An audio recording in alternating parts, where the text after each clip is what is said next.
Hey guys, welcome. My name is Valentine Lister, and this is my series on my channel for the major arcana cards. Super pumped. We're going to cover the High Priestess card today, and we're going to go over a lot about this card in depth.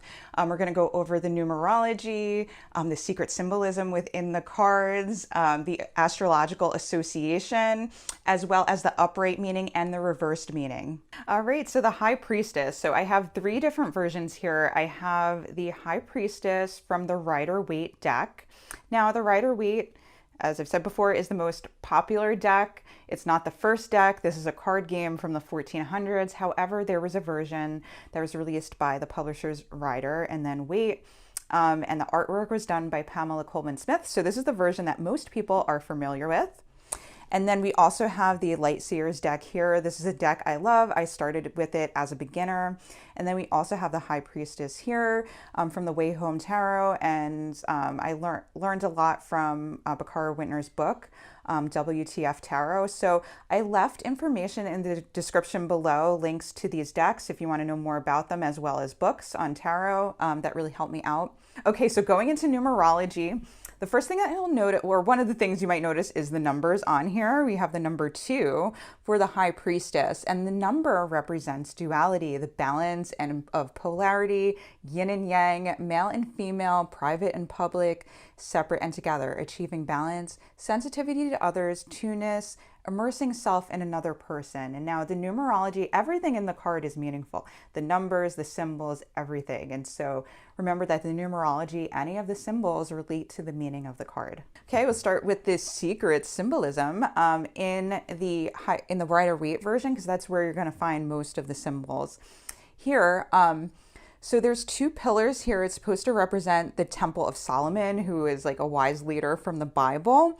And so the B represents Boaz, which is the negative life force. And the right one is represented by Jacqueline. I'm not sure exactly how to say that one, but that's the positive life force. And this represents the mysteries of being. And I believe a lot of the meanings come from the Kabbalah, as far as I know.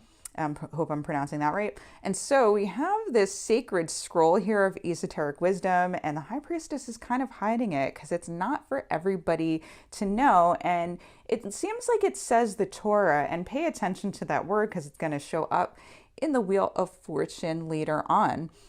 She also has this cross on her chest, and that also represents the balance of positive and negative forces. The upright represents the male, and side to side represents female. And then we also have male and female symbolism represented in the palms represent male, and the pomegranates represent female. And this is supposed to represent the subconscious, which creates fertility. And then at the bottom of the gown, we have the stream of consciousness. And this stream you can pay attention to when I do the Empress card. It flows, this water here flows into the Empress card because both of them represents the divine feminine archetype. Okay, and then the crown on her head, you might recognize this. This is the moon, the 3 phases of, or one of the 3 And so if you're familiar with the mother, maiden, crone symbology, or the moon, you're interested, or you know about the moon phases, we have the crown on her head, on the High Priestess's head, that represents mother, maiden, and crone. And that represents, it's like the full moon here, and then we have the waxing and the waning moon on either side. Okay, and so this speaks to the feminine archetypes of the moon goddesses like Artemis, Isis, possibly Selene. Selene was big in ancient astrology. I actually personally prefer that version of her because the other versions, this is definitely my bias here. So if you don't agree, it's okay. But this represents the virgin purity of the subconscious. But when I think of wisdoms in females, I think that virgin is one part of it, right? When you're in that maiden phase. But then we have the mother and the crone, which are not virgins at all. So if you're going with Artemis as the moon goddess, she was a virgin goddess, but Selene was not. She found a lover, had a lot of kids. And I don't know, I thought she was pretty cool. So you can get this feel for the card. It's the divine feminine, veiled and like hidden mysteries, represents spiritual enlightenment and the link between the seen and the unseen, right? Because we have this little bit of the moon hiding, and the moon is in her joy when she's waning, when she's able to hide and get some privacy. Okay, then on the right, we have the light seer variation, and we also have the moon symbolism here. She's got the moon like on her head here. And then what's cool is you'll notice we have the cross here, the merging of masculine and feminine polarities, and we also have the little pomegranates like on her collar here.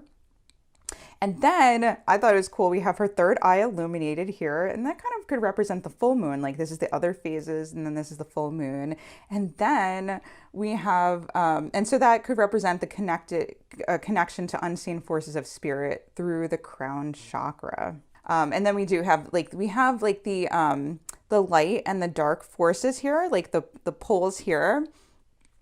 And then we have this like purple here, connection to the unseen forces of spirit through the crown chakra.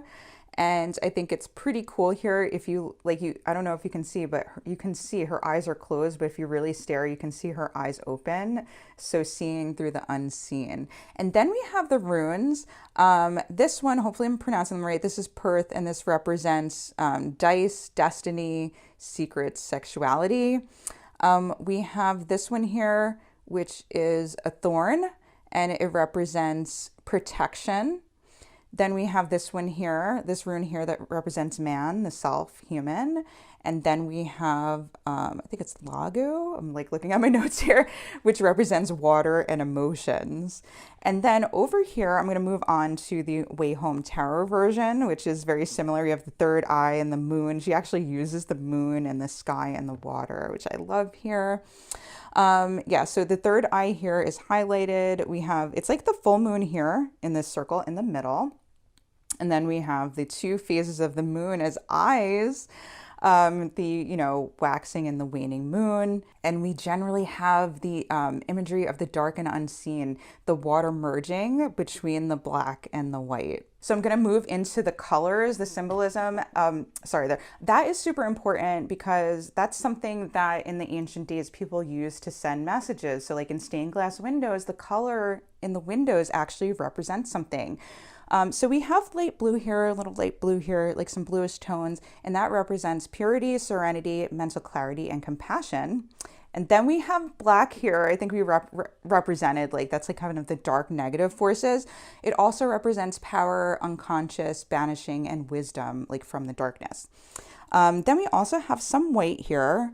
Like we have black and white. So the white represents purity, abstract thought, and innocence. And then you'll notice this pole is actually gray. It's not white. And gray represents wisdom because gray represents the merging of the black and white. So, right, black and white thinking is kind of limited, but we can merge them, merge the two and the two experiences to have wisdom. Then we have red here in the pomegranates and the necklace here, and that represents desire, passion, vitality, and courage. The yellow represents creativity, optimism, and enthusiasm. So some creation energy here. And then we have like some green here, and that represents healing, growth, fertility, and prosperity. We have some purples here and pink. Purple represents connection to source, spirituality, and pink represents love, friendship, affection, joy, and self-esteem. All right, so the astrological correspondence, it's not going to be a surprise here. The high priestess represents the moon goddess, the goddess of the moon. So there's actually different goddesses that have been associated with the moon. Like I said, there's Selene, my favorite, but there's also Diana and Artemis as well. Okay, and my nickname for this card to help me remember it is I know something's up. Now, if you watched Major Arcana Made Easy, that is in that video, I explain like all of the nicknames, and I actually tell the major arcana in a quick story for you guys to like show you how the cards are connected to one another, because it's really important to understand these cards are not meant to just be understood by themselves, but there's a whole story that the major arcana tells. And the major arcana tells a story of all the big major life events that we go to, dying, getting born, getting married, like moving in together, all these big things it tells a story of. Well, the minor arcana tells us like about like the everyday things that happen to us. So if you haven't checked out that major arcana video, I'm going to link it up in a card here and also put it down in the description below. All right, so the upright meaning for this force is that unseen forces are at work. Your intuition is telling you something important, so really listen to it. Pay attention to your inner emotions, dreams, synchronicities. Listen to your gut about the situation. And it's definitely recommended to take some time to yourself alone and get into these like intuitive spiritual practices. Spend some time in quiet reflection. Take some time in non-action, return to yourself. You're experiencing one of the many mysteries of life. And now the thing is about the meaning with this card.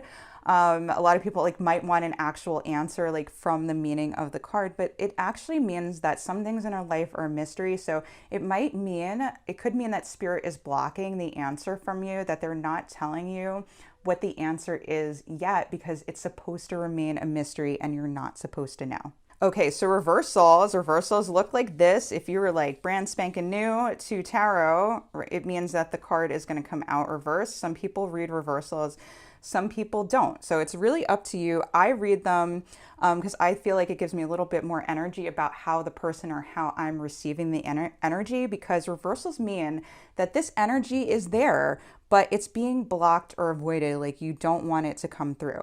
So a reversed meaning could mean that you don't want to listen to yourself, you're ignoring your intuition, you're keeping yourself like so busy so you don't have to deal with like a hidden issue. You don't have to deal with your subconscious, all of the things that you've held onto in your life, like traumas or things that need to be healed or things that need to be dealt with. And you're trying to look at the situation at like the surface level with reason and logic when it calls for really a deeper reflection and a spiritual reflection. All right, hope you enjoyed this video about the High Priestess. And I just wanted to give you a reminder that if you want to catch these videos as I'm putting them out, make sure to like, subscribe, and hit the bell to be notified for when I release my next videos on the major arcana. The next video, or the next card we're covering, is the Empress after this. If you are catching this video way into the future after I'm finished with this series, don't worry, I have linked in the end screen a playlist for all of the major arcana cards as well as related videos for the major arcana, so make sure to check those out. All right, love you guys so much. Take care. See you in the next video. Mwah. If you like this video, make sure to like, subscribe, and hit the bell to be notified for whenever I release a new video every single week.